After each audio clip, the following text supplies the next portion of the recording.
पछौरी murder है तो Mahakal recording studio DJ पम राज। जहिया गान तोहर आई तो बराती गए सबसे पहले गोली चलतो हराती गए पहले गोली चलतो जहिया गान तोहर आई तो बराती गए सबसे पहले गोली चलतो हराती गए यवन पुलिस थाना के डर है तो यवन पुलिस थाना के डर है तो तोरा दुआरा पछौरी मर्डर है तो तोरा दुआरा बजन गए मर्डर है तो महाकाल रिकॉर्डिंग स्टूडियो डीजे पम राज।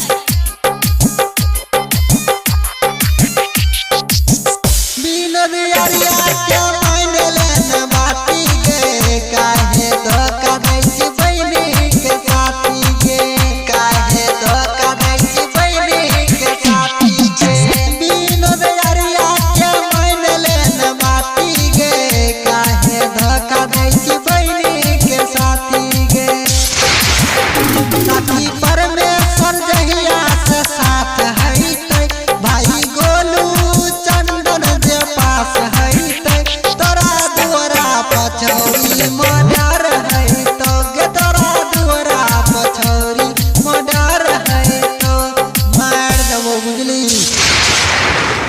Mixed by Vinod Star Bihar. Mahakal recording studio Arapatti Saharsa. Music by Pam Raj. हाला गाँव में गली गली शोर है तो हाला गाँव में गली गली शोर है तो तोरा दुआरा पछौरी मर्डर है तो तोरा दुआरा पछौरी मर्डर है तो गे पहिला गोली भेटे भीतर है तो गे पहिला गोली से के भीतर है तो तोरा दुआरा पछौरी मर्डर है तो तोरा दुआरा पछौरी मर्डर है तो